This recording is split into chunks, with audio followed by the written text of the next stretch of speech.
میں ایک سادی سی بات کرتا ہوں، اتنے لوگ جتنے لوگ یہاں بیٹھے ہیں اگر کسی دنیا دار کے ڈیرے پہ چلے جائیں اور اس سے کوئی چیز طلب کریں اور وہ دینے کی استطاعت رکھتا ہو تو وہ کیا خالی لٹائے گا؟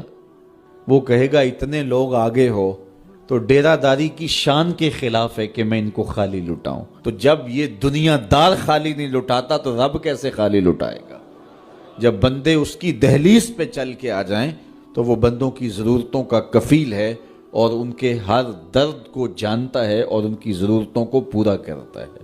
علماء نے کہا دعا ہر صورت قبول ہوتی ہے، یا تو یہ ہے کہ فوراً قبول ہو جاتی ہے، جو مانگا فوراً مل گیا، اور کبھی ایسا ہوتا ہے کہ فوراً نہیں ملتا، حکمت ہوتی ہے اور فوری دینا مناسب نہیں ہوتا تو اس کو فوری نہیں دیا جاتا، لیکن دعا بعد میں کچھ عرصے کے بعد اس کی ڈیمانڈ پوری کر دی جاتی ہے۔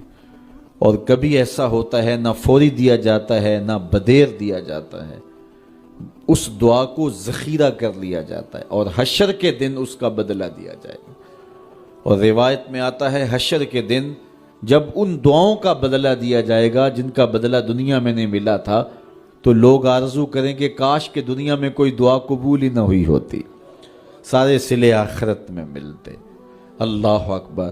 کبھی ایسا ہوتا ہے جو مانگا جاتا ہے وہ نہیں دیا جاتا، اس کے بدلے میں کچھ اور چیز دے دی جاتی ہے جو اس کی ضرورت ہوتی ہے اور جو اس کے لیے مناسب ہوتی ہے۔ وہ کچھ اور مانگ رہا ہوتا ہے لیکن اللہ اپنی حکمت کے تحت اسے کچھ اور عطا کر دیتا ہے۔ بہر صورت دعا قبول ہوتی ہے اور بندوں کے اٹھے ہوئے ہاتھ اللہ پسند کرتا ہے۔ آج یہ بھی بحث چلتی ہے نہیں مانگنا چاہیے، فلاں وقت میں نہیں مانگنا چاہیے، تو وہ کہتا ہے مجھ سے مانگو جب بھی مانگو، میرا دست کرم تمہیں دینے پہ آمادہ ہے۔ اور اگر کوئی نہیں مانگتا تو فرمایا کل ما یابو بکم ربی لولا دعاؤکم، اے محبوب فرما دو اگر یہ نہیں مانگیں گے تو اللہ بھی پرواہ نہیں کرے گا۔ مانگنا تمہاری ضرورت ہے، اگر تم مانگتے رہو گے تمہاری جھولیاں بھرتا رہے گا، اور اگر تمہیں اسے نہیں پکارو گے تو وہ بھی تمہاری پرواہ نہیں کرے گا۔ تو اس کے حضور دعائیں مانگو، اپنی آرزویں پیش کرو، اپنی تمنائیں اس کے حضور پیش کرو۔ اچھا دنیا داروں سے مانگیں تو اپنے لیے مانگتے ہیں، لیکن اللہ سے مانگو تو اپنے لیے بھی مانگو، اوروں کے لیے بھی مانگو۔ وہ کریم ہے، وہ دیتا ہے اور خوش ہو کے دیتا ہے، تو اس سے مانگو، اس سے جھولی پھیلاؤ۔ اللہ سے راز و نیاز کی باتیں، جو باتیں بندہ کسی سے نہیں کر سکتا وہ اپنے رب سے ڈائریکٹ کرتا ہے، اپنے دل کے سارے دکھڑے اپنے رب کی دہلیز پہ رکھتا ہے اور اپنی ساری ضرورتیں مالک کی چوکھٹ پہ رکھ دیتا ہے، اور اس سے مانگتے ہوئے بندے کو شرم نہیں آتی، حیا نہیں آتا، بلکہ اس سے مانگتے ہوئے فخر محسوس ہو رہا ہوتا ہے کہ میں اپنے رب سے مانگ رہا ہوں۔ کسی اور سے مانگیں تو جھجک لگتی ہے، لیکن مالک سے مانگیں تو اپنائیت کا احساس ہوتا ہے کہ میں اس سے مانگ رہا ہوں، اس لیے کہ وہ ہمارا رب لگتا ہے، ہمارا اس سے ربط کتنا گہرا ہے۔ مسجد نبوی کا ایک کونا تھا اور ایک بندہ وہاں بیٹھ کے دعا مانگ رہا تھا۔ اس کے دعا کے لفظوں پہ غور کیجئے، اے اللہ میں تجھ سے اس لیے مانگتا ہوں کہ تو میرا اللہ ہے، تیرے علاوہ میرا ہے بھی تو کوئی نہیں۔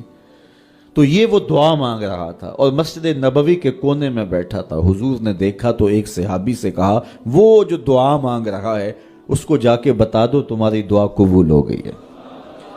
وہ مانگ اس ڈھب سے رہا ہے۔ تو یہ دعا اپنے رب سے نیاز ہے، دعا خود عبادت ہے۔ جب تمہاری ضرورتوں کا کفیل وہ ہے تو پھر اس سے نہیں مانگیں گے تو کس سے مانگیں گے؟ اور جب اس سے بندہ مانگتا ہے تو پھر وہ مانگنے والے کی لاج بھی رکھتا ہے۔ ان ربکم حیی کریم یستحیی من عبدہ اذا رفع یدہ ان یردہما صفرا۔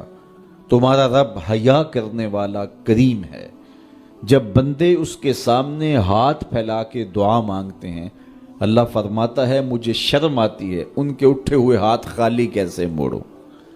جب انہوں نے مجھ سے مانگا ہے تو میں نے بھی نہ دیا تو کون دے گا؟